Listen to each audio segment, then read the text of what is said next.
میں گھر پہنچا تو میری حالت نہایت خراب ہو رہی تھی۔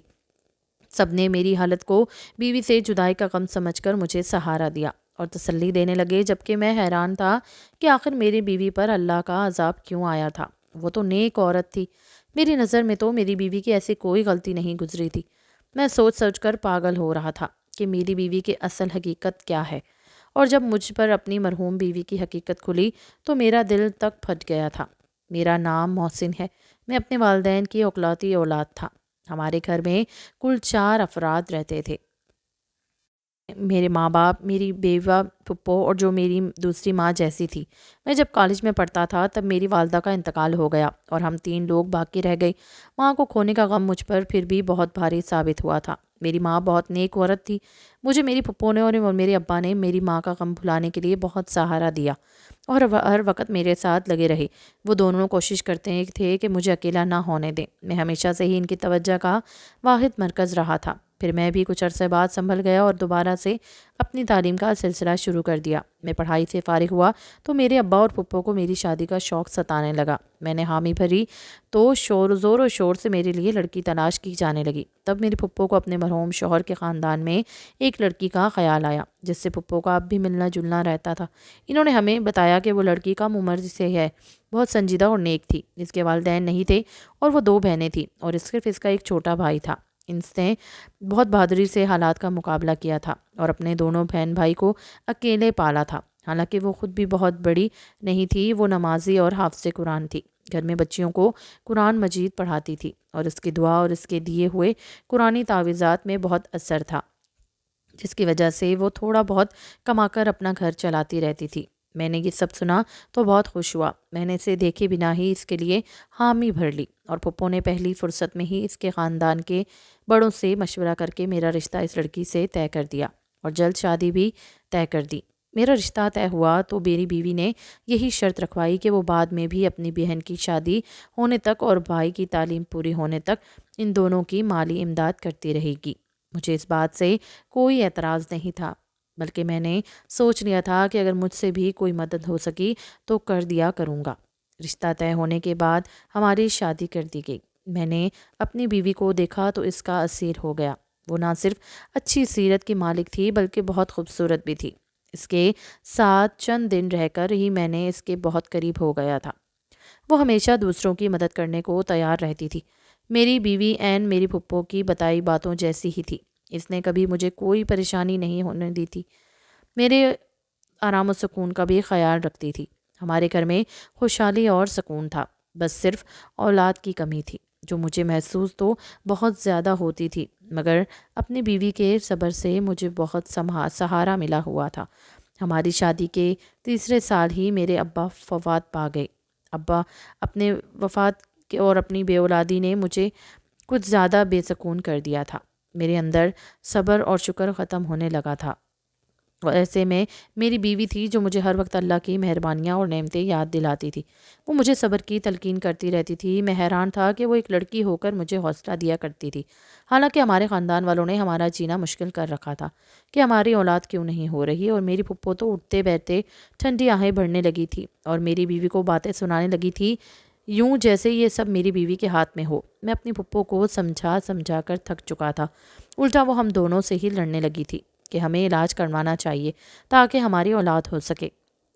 اسی پریشانی میں وقت گزرتا چلا گیا اور جب ہماری شادی کو 6 سال ہونے والے تھے تب ہمیں اولاد کی خوشخبری مل گئی۔ ہم تینوں جیسے پھر سے جی اٹھے تھے۔ میں نے اور پھپھو نے میری بیوی کا خیال بہت رکھا تھا اور بہت احتیاط کی تھی۔ میرا بیٹا ٹھیک ٹھاک اور صحت مند پیدا ہوا تھا، لیکن میری بیوی کی طبیعت بگڑ گئی تھی اور وہ موت کے منہ میں چلی گئی۔ یہ سب بہت اچانک ہوا تھا اور میں اس صدمے کے لیے بالکل تیار نہیں تھا۔ اپنے بچے کی تربیت کے حوالے سے میں نے اور میری بیوی نے مستقبل کے بہت منصوبے بنائے ہوئے تھے، مگر موت کسی کے ارادوں اور مرضی کے محتاج ہی کب ہوتی ہے، جس کا جب وقت آ جائے اسے اللہ کے پاس لوٹ کر جانا ہی پڑتا ہے۔ مگر اپنی بیوی کی قبر کی ابتر حالت اور اس پر آیا عذاب مجھے دھچکا پہنچا گیا تھا۔ ہر مشکل حال میں بھی میں نے اپنی بیوی کو صبر و شکر کرتے دیکھا تھا۔ مجھے ڈھونڈنے سے بھی کوئی خامی نظر نہیں آتی تھی۔ میں اتنا تو جانتا تھا کہ اللہ ناانصاف نہیں ہے۔ ایسا تو ہو ہی نہیں سکتا کہ میری بیوی کے حقیقی اعمال سے اللہ ناواقف ہو۔ مجھے حیرت اور صدمہ تھا کہ میں اتنا عرصہ اپنی بیوی کے ساتھ رہ کر بھی اسے جان نہیں پایا تھا۔ مجھے دکھ یہ بھی تھا کہ اگر میری بیوی کوئی گناہ کر بھی رہی تھی تو کاش مجھے پہلے پتہ چل جاتا، تاکہ میں اسے گناہ سے روک لیتا اور اس عذاب سے بچا لیتا۔ میں پچھتاوے میں مبتلا تھا۔ گھر میں ان دنوں کیا چل رہا تھا اور میرا بیٹا راتوں کے وقت کون سنبھال رہا تھا، مجھے کچھ خبر ہی نہیں تھی۔ میں بس اپنی مرحوم بیوی کے لیے بے چین رہتا تھا اور اللہ سے اس کی مغفرت کی دعا کرتا رہتا تھا۔ ایک روز پھپھو اچانک میرے پاس آئیں اور سنجیدگی سے بولیں کہ انہیں مجھ سے ضروری بات کرنی ہے۔ میری پھپھو نے مجھ سے جو بات کرنی تھی وہ مجھے ایک دم غصہ دلا گئی تھی۔ میری بیوی کو مرے ابھی بمشکل 20-21 روز ہی ہوئے تھے کہ میری پھپھو میری دوسری شادی کروانا چاہ رہی تھی۔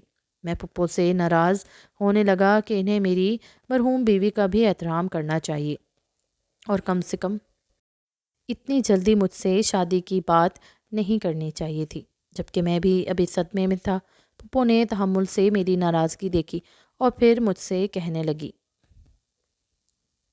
کہ وہ بوڑھی ہو گئی ہیں، اس لیے مجھے یا میرے بیٹے کو نہیں سنبھال سکتی۔ انہیں بھی میری بیوی کی موت کا دکھ تھا۔ جب میں نے پھپھو کی ان کی باتوں کا بھی اثر نہ لیا تو پھپھو نے مجھ سے کہا کہ ٹھیک ہے، تم اپنا بیٹا خود سنبھالو یا پھر اپنا بیٹا اسی کو دے دو جو اس سے دن رات ماں کی طرح سنبھال رہی ہے۔ میں پھپھو کی بات یہ پر حیران ہوا تھا کہ میرا بیٹا کون سنبھال رہا ہے، کیونکہ میرے اندازے کے مطابق تو میرے بیٹے کو پھپھو ہی سنبھال رہی تھی۔ مگر جب میں نے یہی سوال پھپھو سے کیا تو ان کے جواب نے مجھے بالکل لاجواب کر دیا تھا۔ پھپھو نے بتایا کہ میرا بیٹا اتنے روز سے میری مرحوم بیوی کی چھوٹی بہن سنبھال رہی تھی، پھر وہ چاہتی تھی کہ میں اپنی بیوی کی چھوٹی بہن سے نکاح کر لوں تاکہ میرے بیٹے کو ماں کا پیار ملتا رہے اور ہمارا گھر بھی سنبھلا رہے گا۔ میں پھپھو کی بات ماننے کو تیار نہیں ہو رہا تھا۔ میں اپنی بیوی کی جگہ کسی کو دینے کے لیے ابھی تک تیار نہیں تھا، مگر پھپھو کا دن بدن مجھ سے زور بڑھتا جا رہا تھا۔ وہ ہر دن مجھے میرا بیٹا دکھاتی تھی جو نہا کر دھو کر بالکل صاف ستھرا ہوتا تھا۔ پھپھو کی ضد تھی کہ میں بیٹے کی خاطر اپنی بیوی کی بہن سے نکاح کر لوں اور اسے ہمیشہ کے لیے اپنے گھر میں رکھ لوں۔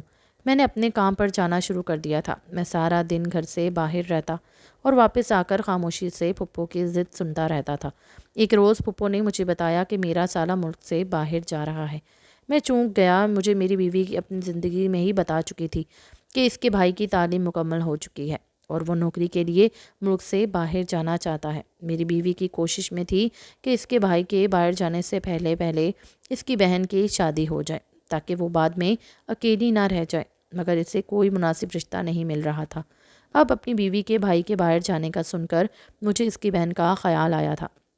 تب میں فکر مند ہو گیا کہ اب مجھے خیال آ رہا تھا کہ اگر میں مزید انکار کروں گا تو میری سالی میری بیٹی کو سنبھالنے کے چکر میں ساری عمر کے لیے کنواری بیٹھی رہ جائے گی یا پھر اس کی شادی کر دی جائے گی اور میرے بیٹے کو سنبھالنے والا کوئی نہیں ہوگا، کیونکہ پھپھو تو واقعی بیمار اور کمزور ہو گئی تھی اور ان کی بینائی بھی تو کم ہوتی جا رہی تھی۔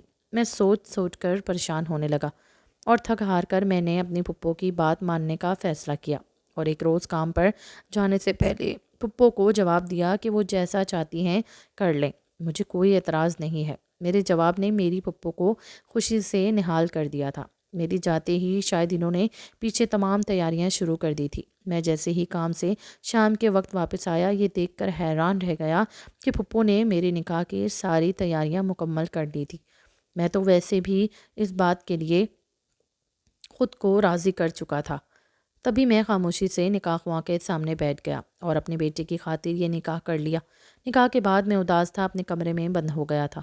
مجھے پریشانی تھی کہ نہ جانے میری یہ دوسری بیوی اپنی بڑی بہن کی طرح سمجھدار اور خوش مزاج تھی یا نہیں، اور یہ بھی نہ جانے وہ میرا گھر کیسے سنبھال پائے گی۔ مجھے نہیں لگتا تھا میں جیسے میرا دل اپنی پہلی بیوی سے مطمئن تھا ویسے دوسری بیوی سے بھی کبھی مطمئن ہو پاؤں گا۔ اس نکاح کے بعد بھی میرے وہی معاملات تھے۔ میں صبح سویرے کام پر چلا جاتا، شام کے وقت گھر لوٹتے ہی اپنے کمرے میں بند ہو جاتا تھا۔ میری دوسری بیوی نے خاموشی سے میرا ہر کام سنبھال لیا تھا۔ میرا کمرہ بھی اب بالکل صاف ستھرا رہنے لگا تھا۔ نہ چاہتے ہوئے بھی میرا دماغ اس بات کو سوچنے لگا تھا، اور عجیب بات تو یہ تھی کہ آج تک میں نے اپنی اس دوسری بیوی کو دیکھا نہیں تھا۔ میں نہیں جانتا تھا وہ کیسی لڑکی ہے، کیونکہ میری پہلی شادی پر بھی اس نے مجھ سے پردہ کیا تھا۔ کیونکہ میری بیوی دینی معاملات کی سب سمجھ رکھتی تھی، اس لیے اس نے اپنی بہن کا مجھ سے پردہ کروایا تھا، اور وہ پردہ آج اسی لڑکی سے نکاح ہو جانے کے بعد بھی قائم تھا۔ ایک روز میں کام سے جلدی واپس آیا تو اپنے کمرے میں اپنی دوسری بیوی کو دیکھ کر حیران رہ گیا۔ وہ اپنی بڑی بہن سے بھی زیادہ خوبصورت تھی، مگر ایسا نہیں تھا کہ میں حسن پرست تھا اور مجھے اس کا حسن متوجہ کر رہا تھا۔ مجھے جس بات نے اس کی طرف متوجہ کیا تھا وہ اس کے چہرے پر پھیلا سکون اور نرم تاثرات تھے۔ اسے دیکھ کر مجھے ایسا لگا تھا کہ جیسے وہ اپنی بہن کی موت سے بھی خوش اور مطمئن ہو۔ میں یہ بات سوچتے ہی عجیب کیفیت میں گر گیا تھا۔ میں نے اسے غصے سے دیکھتے ہوئے سوال کیا کہ وہ اتنی مطمئن کس بات پر ہے؟ میرا سوال یقیناً اس کے لیے عجیب اور غیر متوقع تھا۔ وہ حیرت اور پریشانی سے مجھے دیکھنے لگی تو میں مزید بولا کہ اسے اپنی بہن کی موت کا افسوس ہی نہیں ہے، الٹا وہ اس کی جگہ لے کر بھی اتنی خوش کیسے رہ رہی ہے، جبکہ اس کی بہن جوانی میں موت کے منہ میں جا چکی تھی اور اس کی آخرت بھی جانے کیسی ہونے والی تھی، کیونکہ اس کی قبر کو میں یہ عذاب جھیلنا پڑ رہا تھا۔ میں نے اپنی مرحوم بیوی کا یہ راز غصے میں سوچے بغیر اس کی بہن کے سامنے بول دیا تھا، مگر میری بات پر جب اس کے چہرے کے تاثرات بدلے تو مجھے اپنی غلطی کا احساس ہوا اور میں چپ ہو گیا۔ میری دوسری بیوی کچھ دیر صدمے سے مجھے دیکھتی رہی اور پھر بری طرح رو پڑی۔ میں اسے روتا دیکھ کر بوکھلا گیا تھا۔ روتے روتے وہ ایسی بات بولنے لگی جس نے مجھے ساکت کر دیا تھا۔ وہ بار بار کہہ رہی تھی کہ مجھے یہی خوف تھا کہ بڑی باجی سے اللہ تعالیٰ ناراض ہو جائے گا اور اسے سخت عذاب دے گا، مگر وہ میری سنتی ہی نہیں تھی۔ میں اپنی بیوی کے الفاظ پر دنگ رہ گیا تھا۔ یعنی میری مرحوم بیوی کچھ ایسا کرتی تھی جس سے اس کی بہن بھی واقف تھی اور اسے روکتی تھی۔ جب میں نے اپنی بیوی سے تفصیل پوچھی تو وہ گڑبڑا گئی اور بات بدلنے کی کوشش کرنے لگی، مگر میں نے جب سچ جاننے کے لیے التجا کی تو اس نے مجھے اپنی بڑی بہن کی اصلیت بتائی، جس سن کر میرے ہوش اڑ گئے تھے۔ اس نے بتایا کہ میری بڑی بہن واقعی نیک لڑکی تھی اور حافظ قرآن ہونے کی وجہ سے ہر وقت قرآن کی تلاوت کرتی رہتی تھی۔ ایک روز ہمارے محلے میں کسی بچے کو تکلیف ہوئی تو اس کی ماں کی پریشانی پر میری بہن نے یوں ہی کچھ آیات پڑھ کر اس پر بچے پر پھونک دی، جس سے اس بچے کو آرام آ گیا۔ اس واقعے کے بعد میری بہن مشہور ہو گئی کہ وہ نیک بیوی ہے جس کے پاس ہم بیماری اور تکلیف کی شفا ہے۔ اس کے بعد تو طرح طرح کے لوگ ہمارے گھر آنے لگے اور میری بہن تعویذ کے نام پر قرآن کی آیات لکھ کر دے دیتی تھی۔ وہ لوگ چند روپے دے کر چلے جاتے اور ہمارا گزر بسر ہونے لگا تھا، مگر مشکل حالات کے لیے ہمارے پاس کچھ نہیں تھا۔ اچانک ہمارے بھائی کا ایک گردہ فیل ہو گیا اور وہ ہسپتال میں زندگی اور موت کی کشمکش میں تھا اور ہمارے پاس اس کے علاج کی رقم نہیں تھی۔ ہم بہت پریشان تھے۔ انہی دنوں ایک مرد میری بہن کے پاس آیا، اسے بولا کہ وہ کسی لڑکی سے شادی کرنا چاہتا ہے، مگر وہ لڑکی شادی شدہ ہے۔ وہ چاہتا تھا میری بہن اسے ایسا تعویذ دے کہ لڑکی کی طلاق ہو جائے اور وہ اسے پالے۔ میری بہن نے انکار کر دیا کیونکہ یہ گناہ کا کام تھا، مگر جب اس مرد نے 1.5 لاکھ روپے دینے کا کہا تو میری بہن نے بھائی کو بچانے کے لیے نہ جانے کاغذ پر ایسا کیا لکھا کہ اس مرد کی خواہش پوری ہو گئی اور ہمارے بھائی کا آسانی سے علاج ہو گیا۔ پھر تو آئے روز ایسے لوگ آنے لگے جو ناجائز مطالبے کے لیے تعویذ بنواتے اور ڈھیروں پیسہ پکڑا کر چلے جاتے۔ ایک روز میں نے چھپ کر اپنی بہن کو وہ تعویذ بناتے دیکھا تو میرے سر پر آسمان گر پڑا، کیونکہ میری بہن کا کاغذ پر قرآن الٹا لکھ رہی تھی اور یہ کالا علم تھا۔ میں دکھ سے پاگل ہوتی بہن کو روکنے لگی، اسے سمجھانے لگی کہ وہ توبہ کر لے۔ وہ بولی کہ اگر میں ایسا نہ کرتی تو ہمارا بھائی کب کا مر جاتا۔ میں اس بات پر غصہ ہو گئی تھی۔ میں نے بہن کو کہا اس سے تو اچھا تھا ہمارا بھائی مر جاتا، مگر وہ یہ حرام کام نہ کرتی۔ زندگی موت تو اللہ کے ہاتھ میں ہے۔ بہن اپنی بہن کو بہت سمجھاتی رہی، مگر اب وہ لالچ میں آ چکی تھی۔ وہ اتنی نیک تھی کہ روحانیت پا چکی تھی، مگر اس نے پیسوں کے لالچ میں سب کچھ گنوا دیا۔ اس کی زندگی اچھی تھی، وہ نماز قرآن بھی کرتی رہی اور حتیٰ کہ اس کی شادی ہو گئی، مگر اس نے وہ کبیرہ گناہ نہیں چھوڑا اور پیسہ کماتی رہی۔ میں سب سن رہا تھا۔ میری بیوی بول رہی تھی کہ میں ڈرتی تھی کہ اللہ تعالیٰ ناراض ہو گیا تو توبہ کی مہلت دیے بنا ہی موت دے دے گا اور سخت عذاب دے گا، اور میرا کہا سچ ہو گیا۔ میں گمسم ہو گیا تھا۔ میں اپنی بیوی کو اتنا نیک سمجھتا رہا اور وہ صرف دنیاوی پیسے کے لالچ میں اتنا بڑا گناہ کرتی رہی تھی۔ میرے سامنے بیٹھی میری دوسری بیوی اس جیسی حافظہ نہ ہونے کے باوجود اللہ کا خوف رکھتی تھی۔ اللہ تعالیٰ نے مجھے اب اصل میں نیک بیوی سے نوازا تھا۔ کالا علم کروانے والے اور کرنے والے دونوں کے لیے اللہ کے ہاں سخت عذاب ہے۔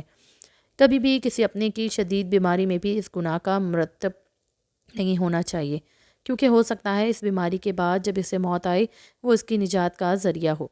کہانی اگر پسند آئی ہو تو چینل کو سبسکرائب لازمی کیجیے گا۔ اللہ حافظ۔